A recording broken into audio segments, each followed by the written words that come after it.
네, 할렐루야. 우리 좌우 앞뒤로 인사하겠습니다. 오늘도 주님이 잘해주십니다. 오늘도 주님이 잘해주십니다. 오늘 누가복음 4장 14절부터 30절까지 말씀 우리가 함께 읽었습니다. 14절 말씀 한번 보겠습니다. 예수께서 성령의 능력으로 갈릴리에 돌아가시니 그 소문이 사방에 퍼졌고, 또 15절 친히 그 여러 회당에서 가르치심에 무사람에게 칭송을 받으시더라. 예수님에 대한 소문이 사방에 다 퍼지게 되어지고, 또 예수님의 일하시는 또 가르치시는 것이 사람들로부터 칭송을 받았다라고 하는 것이 내용인데, 어떤 소문이었을까요? 어떤 소문이 들려졌겠습니까? 예수님이 칭송받을 만한 그런 일들을 했던 거겠죠. 그래서 그 내용을 보면 여기서는 구체적으로 이런 일이라고 나오진 않지만, 다른 복음서에도 또 다른 이 누가복음 다른 곳에도 보면 사람을 살리는 일, 또 귀신을 쫓아내는 일, 또 하나님의 말씀을 복음을 전하는 일, 이런 일들을 주님이 하게 됩니다. 그래서 소문과 칭송을 받았다라는 것을 우리가 보게 되는데, 오늘 저와 여러분의 인생도 좋은 소문, 또 좋은 칭송을 받는 그런 인생 되기를 바랍니다. 또 우리 교회가 또 칭송과 또 좋은 소문이 있는 그런 교회가 되기를 간절히 원합니다. 그런데 예수님께서는 어떻게 이런 소문과 칭송을 받게 되었는가? 거기에 대한 힌트가 14절 앞부분이죠. 예수께서 무엇으로 갈릴리 갔다 그러죠? 성령의 능력으로 갈릴리 가서. 예수님이 친히 사역하실 때도 무엇으로 했을까요? 성령의 능력으로. 18절 말씀을 한번 보십시오. 18절. 이 18절 말씀은 예수님이 회당에 들어가셨을 때인데, 그 16절에 보니까 이렇게 표현이 있어요. 자라나신 곳 나사렛에 이르사 안식일에 늘 하시던 대로 회당에 들어가사. 안식일에 늘 하시던 대로, 늘 뭘 했다는 겁니까? 습관적으로 안식일에 말씀 받다는 거죠. 하시던 대로 회당에 들어가서 뭘 했는가? 성경책을 읽는데 이사야 선지자의 글을 찾았습니다. 그리고는 이사야 선지자의 글에서 18절 말씀을 읽은 거예요. 18절을 보시면 주의 성령이 내게 임하셨으니 이는 가난한 자에게 복음을 전하게 하시려고 내게 기름을 부으시고 나를 보내사 포로된 자에게 자유를, 눈먼 자에게 다시 보게 함을 전파하고 눌린 자를 자유롭게 하고 주의 은혜의 해를 전파하게 하려 하심이라 하였더라. 예수님의 사역은 성령의 사역이었습니다. 예수님의 사역의 출발도 금방 18절 말씀처럼 주의 성령이 내게 임하셨으니 어떻게 된다고요? 가난한 자에게 복음을 전하고 포로된 자에게 자유를, 눌린 자에게 자유를, 눈먼 자에게 다시 보게 하고. 여기 19절에는 은혜의 해라고 하잖아요. 은혜의 해. 오늘은 요즘 무슨 해냐? 그럼 우리는 띠를 가지고 이야기하잖아요. 원래는 무슨 해죠?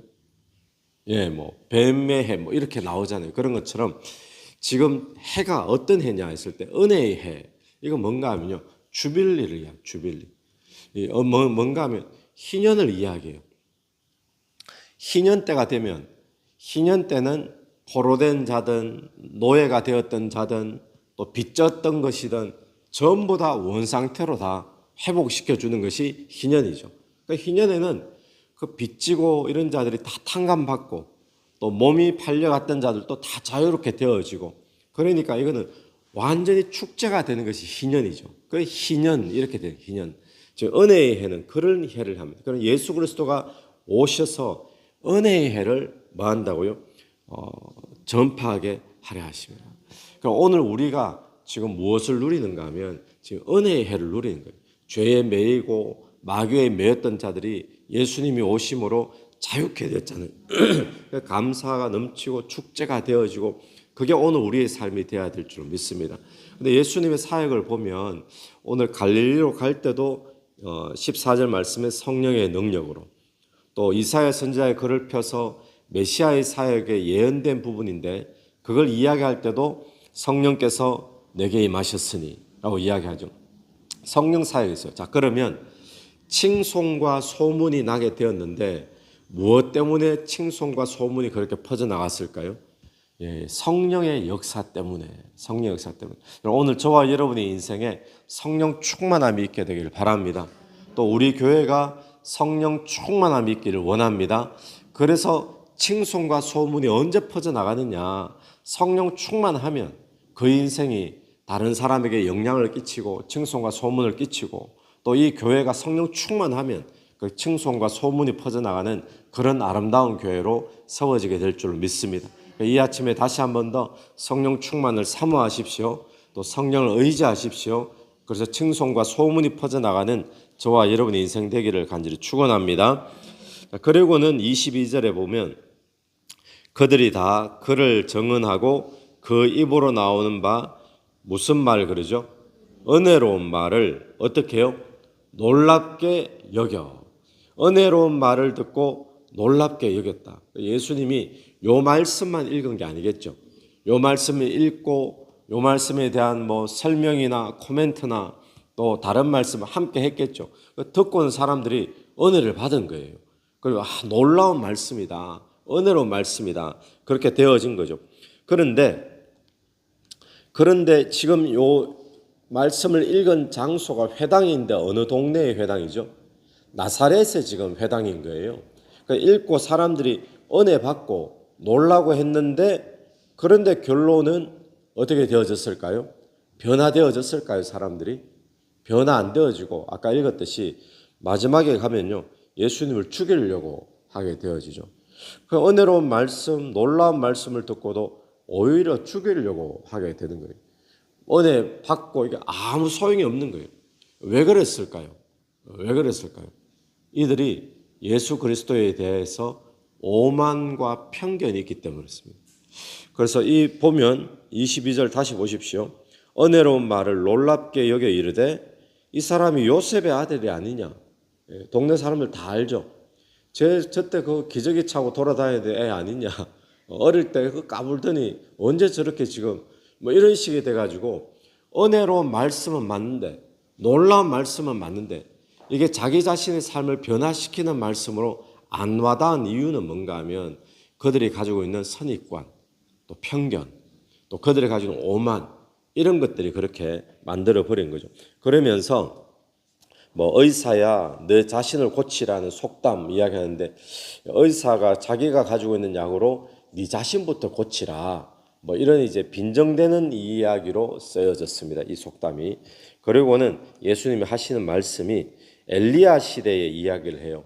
엘리야 시대 때 25절 보십시오.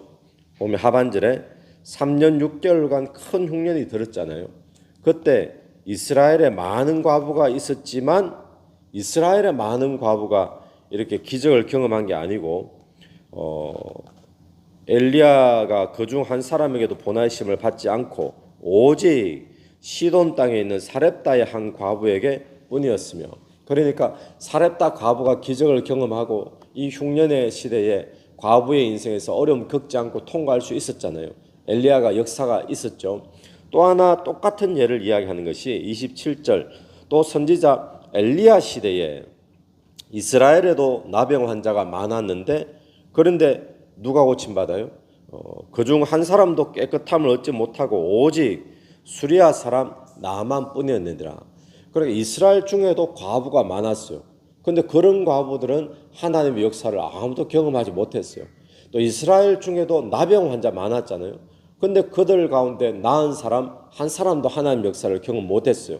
오직 사렙다 과부하고 수리아 사람 나만하고 자 사렙다 수리아 이거 어딜까요? 이스라엘입니까? 아니면 이방인입니까? 이방인 거예요. 이스라엘 안에도 과부도 많고 나병 환자도 많은데 이들은 다 하나님 역사 경험 못하고 오히려 이방인인 사렙다 과부하고 나만 장군이 하나님 역사를 경험하게 된 이유 무엇 때문일까요? 이들에게 믿음이 있었기 때문이죠. 그런데 이 믿음이 있었는데 그럼 반대로 지금 왜 이스라엘에게는 이런 역사가 없었는가? 그걸 이야기해 주거든요. 왜 이스라엘에게는 반대로 이런 하나님의 역사를 경험하지 못했을까요? 과부가 없는 것도 아니었고 나병 환자가 없는 것도 아니었는데 왜 하나도 역사가 일어나지 않았는가? 그 이유가 믿음이 없는 거예요. 무엇 때문에 그랬을까요? 편견, 선입관, 이들이 가지고 있는 오만, 이런 것 때문에 믿음이 없으니까 어떤 역사도 일어나지 않고 오히려 이방인에게 그런 역사가 일어나더라는 겁니다. 여러분, 예수를 오래 믿은 우리도 오만, 편견, 선입관을 가지고 말씀을 보면 아무런 역사도 일어나지 않습니다. 그런데 예수를 이제 막 믿는, 믿음도 없어 보이는, 신앙생활을 경력도 없고 뭐 그런 사람일지라도 편견 없이 말씀을 아멘으로 받아들이고 하면 그런 사람이 하나님의 역사를 경험하게 되는 줄로 믿습니다. 그래서 이 나사렛 사람들이 오만과 편견을 가지고 믿음도 없고 이러니까 은혜로운 말씀은 맞는데, 놀라운 말씀을 맞는데 결국 예수님을 28절 보십시오. 28절. 회당에 있는 자들이 이것을 듣고 다 뭐 했다고요? 크게 화가 나서 29절 일어나 동네 밖으로 쫓아내어 그 동네가 건설된 산 낭떠러지까지 끌고 가서 밀쳐 때리고자 하되, 얼마나 화가 났으면 죽이려고 지금 했겠습니까? 자, 그러니까 오늘 저와 여러분의 말씀 앞에 내 편견과 선입관과 오만을 내려놓게 되기를 바랍니다. 말씀 앞에 겸손히 나가는 저와 여러분 되기를 간절히 바랍니다. 내가 아는 지식으로, 내가 아는 선입관으로 말씀을 판단하려고 하면 안 됩니다. 내가 이미 아는 말씀이라고 선 끊고 보면 안 된다는 거예요. 역사가 일어나지 않는 거죠. 그래서 오늘 이 오만과 편견이 이 나사렛 사람으로 하여금 뭐하게 만듭니까? 하나님의 은혜와 역사가 없도록 만들어버린 거예요. 오늘 우리에게는 이런 비극이, 불행이 없게 되기를 간절히 바라고, 하나님의 말씀이라면 그 말씀 그대로 놀라운 말씀 맞고 은혜로운 말씀 맞는데 이 말씀을 내 삶을 변화시키는 말씀으로 받아들이고 아멘하게 되기를 간절히 축원합니다. 같이 기도드리겠습니다. 하나님 아버지, 하늘 감사합니다. 소문과 칭송이 자자한 그런 인생, 또 그런 교회 되기를 간절히 원합니다. 성령 충만함을 다하시고 또 성령의 역사가 늘 일어나는 교회 되게 인도하여 주셔서 주님 세상에 영향력을 끼치며 또 사람들 사이에 소문과 칭송이 있는 그런 인생과 교회 될 수 있도록 인도해 주시옵소서. 성령 충만 주시옵소서. 하나님, 오늘 또 내 삶에 있는 오만과 편견과 선입관을 내려놓고 우리가 말씀을 대할 수 있도록 도와주시옵소서. 그래야 이 말씀이 은혜로운 말씀, 놀라운 말씀으로 그치지 아니하고 내 삶을 구원하는 말씀으로 연결되기를 간절히 원합니다.